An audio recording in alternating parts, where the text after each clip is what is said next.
So instead of being either or, so either you do the perfect 1 hour workout or you do nothing and stay home and order Pizza Express and eat a tub of Ben & Jerry's and go to bed and wake up feeling awful the next day, and then continuing that cycle for another week or two until you get tired of yourself and start all over again, aiming to have only perfect weeks for the rest of your life.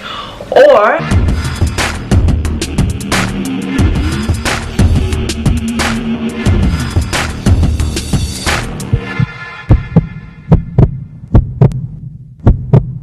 hi guys, my name is Louise, physical therapist and personal trainer, and that means I help women just like you get in the best shape of your life. Today I'm going to talk about how to stay consistent with your training, no matter kind of what your life throws at you, no matter how you feel, no matter how motivated you are, how unmotivated you are. How do you actually stay consistent day after day, week after week, month after month, year after year? Before I really got into fitness, I wanted to lose some weight. I was living quite unhealthy, and my approach to weight loss and to fitness was that either you had to do like 2-hour workouts every single day, just like go running, do super intense fitness classes, and then eat 800 calories. And if you couldn't do that, like, you might as well just like not do anything, because that was the only thing that would work. And I remember I was working my first job and I wanted to get in shape. And then when I came home for work, my plan was always to go to the gym, go work out, back then I didn't do any weights, but I would either like want to go to a fitness class, a spinning class, or go for a run. And then when I came home from work, I was usually super hungry, so I would eat something. But then what would normally happen is that I would be so hungry because I had been starving myself all day that I would overeat, and then I would feel so full and I wouldn't be able to go out running, because I cannot run or do activity if I have food in my stomach. Even today, I prefer to work out fasted and with a little bit of food in my stomach, especially if I'm doing any type of cardio. I have to eat very light before. So that was also a problem back then. But back then I would say that if I cannot go for this 30-minute run, like a 5k run minimum, if I can't do that, then I might as well just stay home and eat some more cookies, because you know, if I don't go out and run, then what's the point? Nothing else will give me the results I want. And for me, that was just this vicious cycle of either doing everything 100% or 120%. I could go really hard, I could eat super healthy, I would go to the gym for 2 hours every single day, and then I would do that for a week, and then I just couldn't handle it anymore. I got too tired, something happened in my life, and then I would just not go to the gym for 2 weeks. And it would be this vicious cycle of me not going to the gym, overeating on junk food, or restricting all my food choices, only having chicken and salad and green tea, and then going to the gym for 2 hours a day. Very unhealthy. And I know I was an extreme case. That was probably why I had to become a personal trainer, to kind of help myself in the first place. But I found that my issues were also the same issues that so many other people had, and my reason for becoming a personal trainer and for staying in this industry is that I want to be that voice that I would have wanted to hear back then. So in this video, I'm going to share with you how I went from being super inconsistent to being consistent with my training since probably 2011, end of 2011 I think, was the time that I started training regularly with this approach. And I have not had any major breaks from the gym since then. I have had 1 or 2 weeks here and there, but I've not had like major breaks. And even usually in those 1 or 2 weeks, then it would be because I'm moving, I'm on vacation, something like that, I've been sick. But other than that, I have been going regularly to the gym since November 2011. So yeah, 8 years now, 8 years running. This is the approach that worked for me, and it will 100% work for you too. And in the same process, you might even get rid of all that stress and all those bad feelings of not being good enough, or not doing good enough, or not whatever we tell ourselves. So as I touched on in the intro, my turning point was in 2011. I've talked about this before, and especially on my blog, I've talked about this a lot. But what happened is that I was at a job that made me super stressed. Then I decided to run a half marathon, and again, because this is the type of person I am, I signed up for the marathon, but I never got myself to train because again I had this issue that I would eat too much and not be able to run, and then I would just not do anything. So on the day of the half marathon, I had actually been out binge drinking 2 days before that, but since I signed up, I'm also a person who will always do what I intend to do, even if I don't prepare for it. So I went out and ran that half marathon on second day hangovers without having trained for it, being about 10 kilos overweight, and I completely smashed myself. After that I got really bad anxiety and I had to stop working. I think my body just shut down back then. This is a long story. I'm compressing that very long story a lot right now to make my point in this video. But what happened is that I had to stop working for 2 months. I quit my job and I went on sick leave with anxiety and stress. And during that time I somehow understood that I had to just be very gentle and set the bar for myself much lower. I always had such high expectations for myself, even when it came to exercise, and it was not doing anything good for me. On the contrary, it was making me sick. That half marathon, I'm sure that was what made everything in me just shut down, and my anxiety got so bad because that physical stress and my mental stress and my own high expectations together, that just completely broke me. And that's what happens to so many of us in society. I know I'm not the only one who suffered from these things. I think for me, I was just lucky or unlucky enough to have it happen at a very young age, and then I was lucky enough to be in a situation where I could just take 2 months out of my life and just focus on recovery and thinking about, okay, how can I prevent this from happening in the future? And I know not everyone might be that lucky, or they might not think that way, or I don't know. But anyway, that was what happened, and I realized that if I put my own expectations much lower in life, but in this video I'm talking about towards exercise, if I expect less from myself and just do what's so easy, that what I consider to be so easy that if I don't do it, I can't look myself in the eyes because it's so easy. Not because I have to do it and it's hard and I'll do it even though I'm gonna struggle. I picked something that to me was so easy that if I did not do it genuinely, even though I was depressed, stressed and had anxiety, I would know that I'd just given up on life. So what I picked back then was that I had to, mind you, I was doing nothing at this time. I was literally not doing anything but laying in the bed watching TV shows. That was all I did all day, and what I've been doing all day. Maybe when I made this decision, maybe I've been doing that for 2 weeks.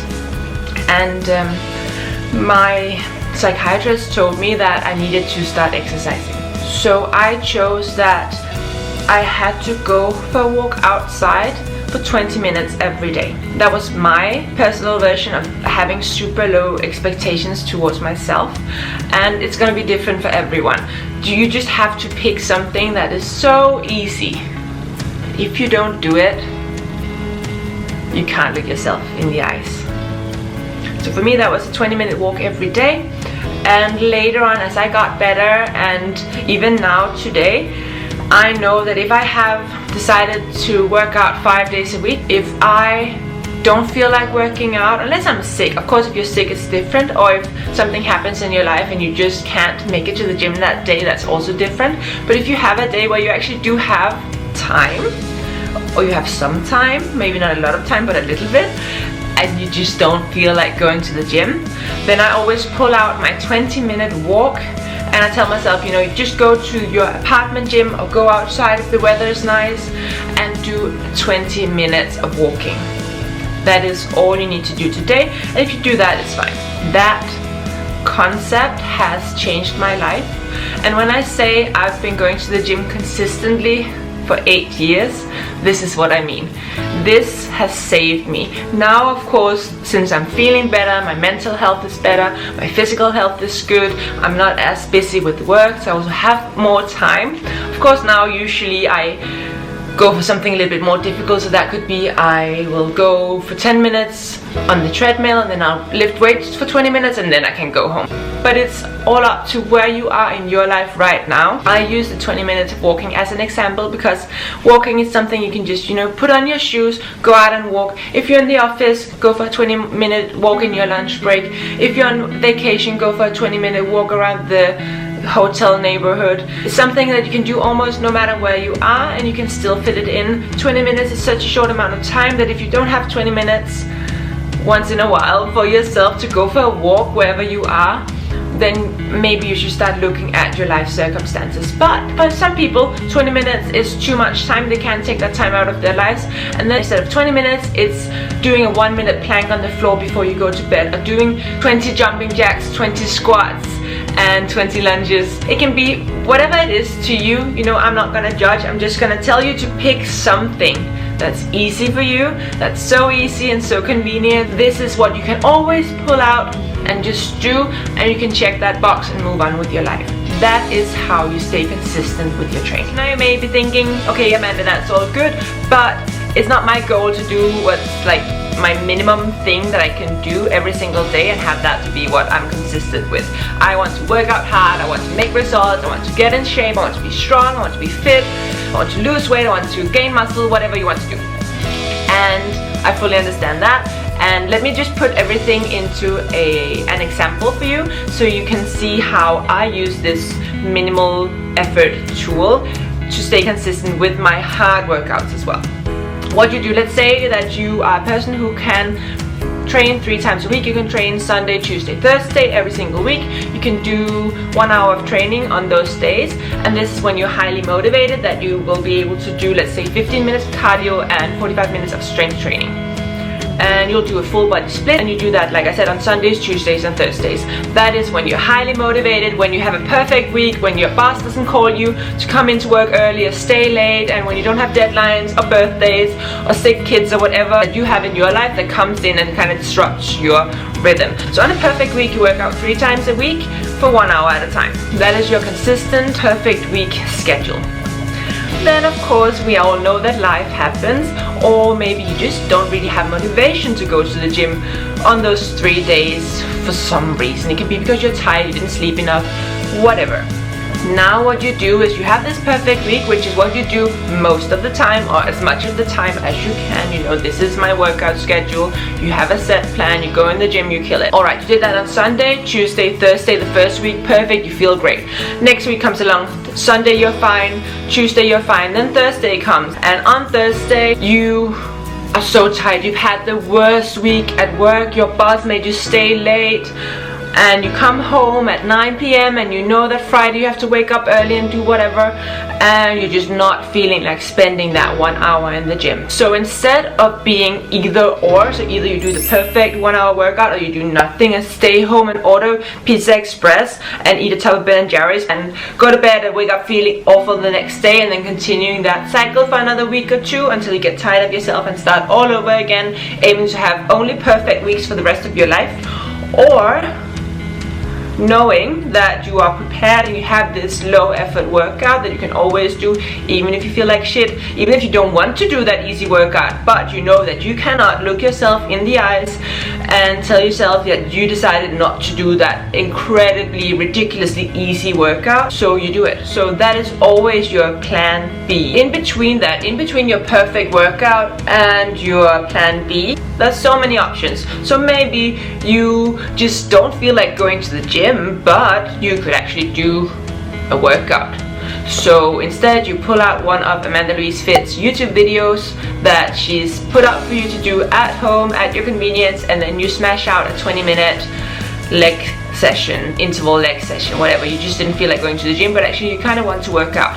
Or maybe you do feel like going to the gym, but you just don't feel like pushing yourself, so you go to the gym and you do a class and have someone else push you, or you go to the gym and you just do a lighter session, or maybe you just go for a long walk outside, or maybe you use your plan B, which is so easy that you feel like for me, the 20-minute walk, for you it may be something completely different. It may be a 5-minute walk, it may be, yeah, like I said, 20 squats, 20 lunges and 20 jumping jacks in your living room before you go to bed. whatever it is, but you can still tick off that workout.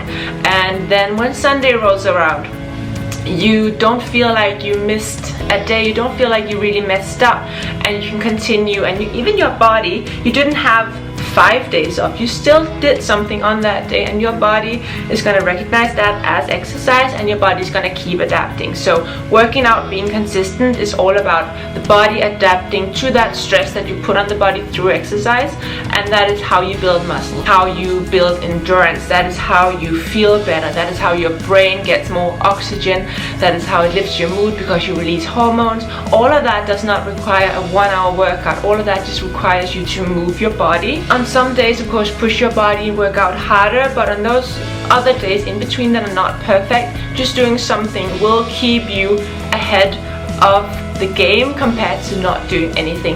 And all those little things add up. So having the habit of doing something, even though you might not make it to the gym for 1 hour, but you still did something, that also keeps you in the habit of working out. And I know that most people, they go to the gym because they want to get fit right now, but if you get into the mindset of this being a lifestyle change and something you have to adapt and mold into something you can keep as part of your lifestyle for the rest of your life, that is how you're gonna stay fit and healthy and happy and have a good life. It sounds corny, it sounds exaggerated, but that is the truth.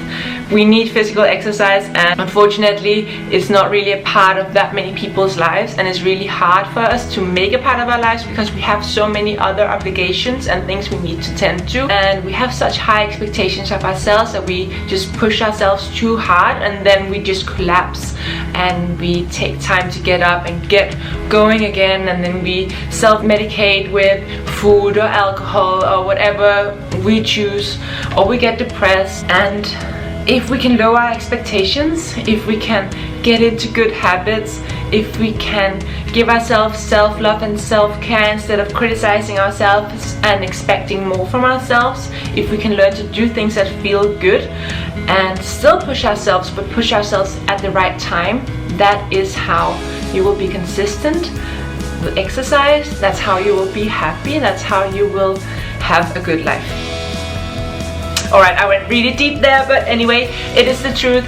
And being someone who suffered from anxiety and depression and stress and had to get a new career and build herself up from nothing, I know that what I'm saying is the truth, and I've seen how many other people are on this journey. So anyways, I am gonna wrap this one up. If you have any questions, feel free to leave a comment. Also, make sure to subscribe to my channel and click the notification bell if you want with any future videos.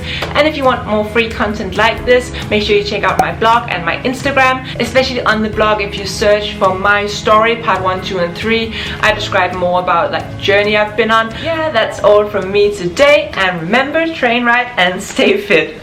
Bye.